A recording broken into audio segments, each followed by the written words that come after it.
One of my favorite bands of US power metal, and of course of epic metal, because they were something between epic metal and US power, was Warlord. The band Warlord, and I'm speaking in the past tense because unfortunately in this year, in 2021, on May 2021, the leader of the band, the guitarist William Bill, the Destroyer Tsamis, unfortunately died. Rest in peace. The band started in 1980 in Los Angeles of California, and the most important members of the band were the guitarist William Tsamis, Bill Tsamis, and Mark Zonder, the drummer. Mark Zonder became even more famous afterwards when he became the drummer of Fate's Warning. Mark Zonder in these years had, in the years of Warlord, in the beginning he had the band name Thunderchild. The band continued from 1980 until 1986. Afterwards, they disbanded. Unfortunately, they came back for first time in 2002, 2001, 2002. Afterwards, also they went to a hiatus and came back for the second time in 2011 until 2021, until the death of Bill Tsamis. In their beginning, the Brian Slagel of Metal Blade put some songs of them, two songs of them, in two compilations of Metal Massacre. In Metal Massacre 2, they had one song. In Metal Massacre 3, another song.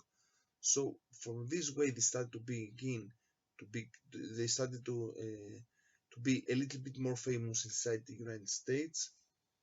And I can say to you that, especially in Europe and even more especially in Greece, there are many followers of Warlord. Bill Tsamis also, he was an American from Greek origin. But unfortunately, many people and many metalheads of today, of the new generations, they don't know Warlord, and for me, this is a pity. They had only 3 or 4 studio albums, let's say. In any case, they had, in all the period of their history, 6 singers. Yes, 6 singers. The first singer was Jack Rucker. For me, Rucker. For me, this is the best singer of Warlord.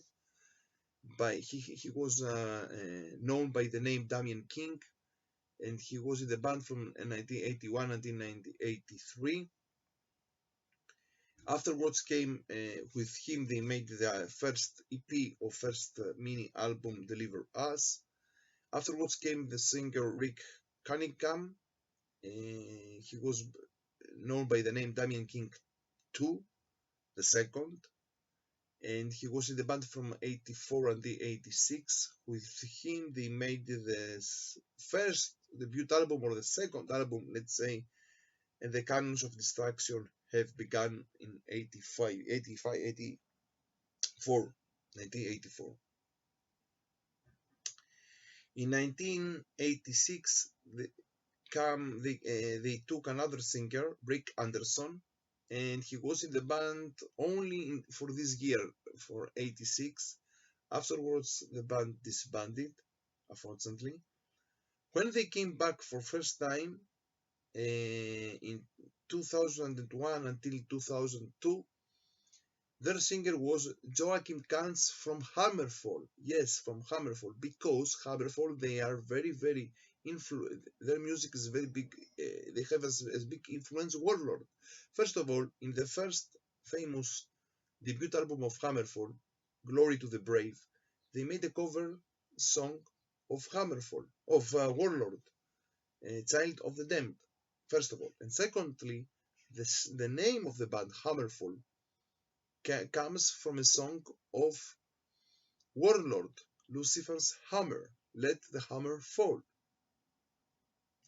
So Joachim Gans, he was a singer in their third, let's say, or second album of them, by the name Rising Out of the Ashes of 2002. Afterwards, when they came back for the second time in 2011, Rick Anderson was also their singer until 2013. With him, they made their last, let's say, album by the name The Holy Empire in 2013. Afterwards, in 2013, they had another singer, Gilles Lovery, and the sixth and last singer of them was Nicolas Leptos, the singer from the power metal band of Cyprus, Ryan Path, Nicolas Leptos, and he was a singer from 2014 until 2021, until these days, until the death of Bill Zamis. And also with Nicolas Leptos, they made the last album, The Hunt for Damien, came out in 2015.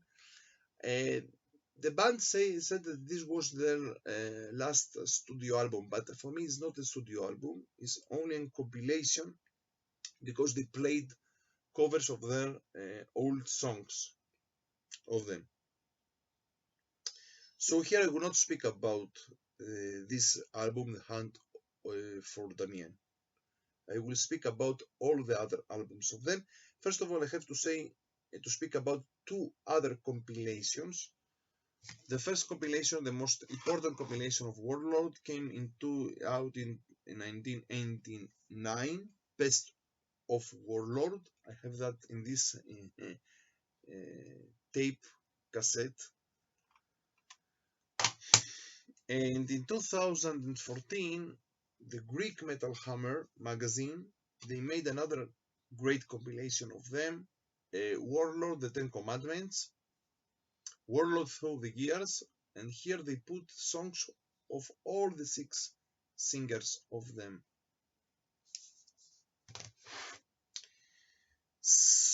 I have to say that in the years that Warlord were in hiatus at the beginning, Bill Zamis, they made he made other 2 bands. First of all, with his wife, also she died afterwards.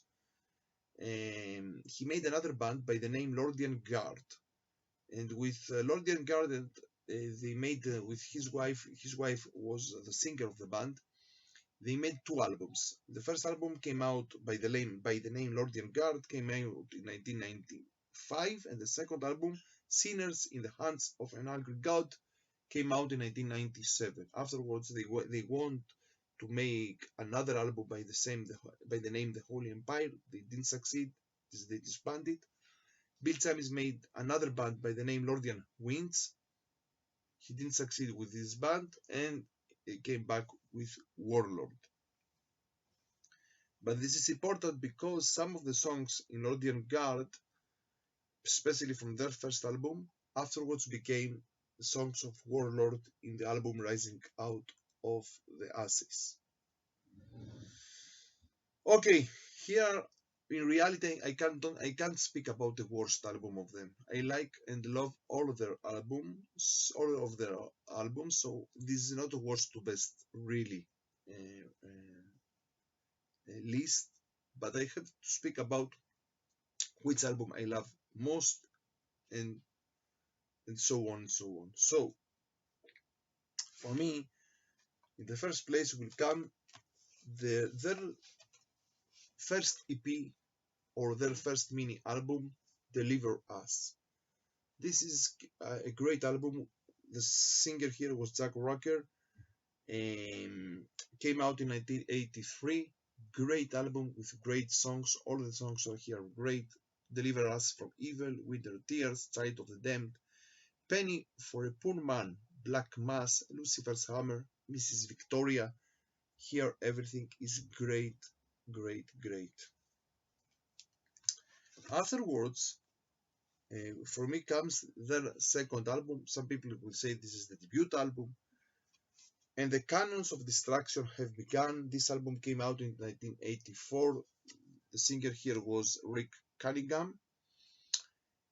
And this album came out as a live album, but this is not real live album. They didn't have an audience when they played.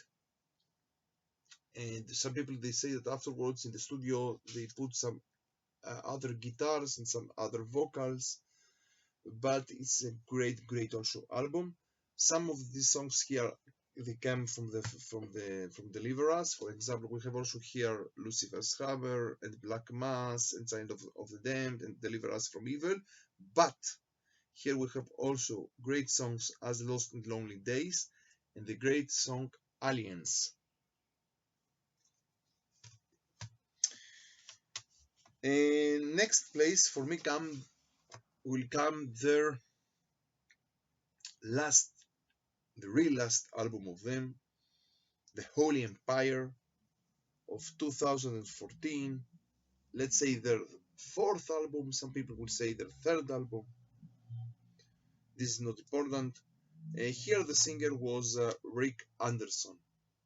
Great album with great songs. 70,000 Sorrows, Glory, The Kingdom Come, City Walls of Troy, Kill Zone, Night of the Fury, Father, The Holy Empire. Here every song is great. The cover art is also great. It's a little bit reminds me Constantinople, Istanbul, the great city of the Byzantine Empire. Also, let's say WARLORD is not exactly a Christian or white metal band, but most of their songs and themes are very religious Christian. Bill Tamis was a religious Christian person, and he put this inside his music, inside his lyrics, especially in Lordian Guard band. But they didn't call themselves as a proper Christian white metal band. And now, in the last but not least place, their third or second album of 2002 with Joachim Kantz, the singer of Hammerfall, as their singer, rising out of the ashes. Here, most of the songs are coming from the first album of Lordian Guard, for example, Battle of the Living Dead, Winds of Thor, War in Heaven, Sons of a Dream, and also My Name is Man came from the second album of Lordian Guard. A great album with great also songs. For me, for example, the song Inventors or Winds of Thor. Winds of Thor is one of the best epic metal songs of all time. War in Heaven, Sons of a Dream, Achilles' Revenge, Battle of the Living Dead, they're great songs.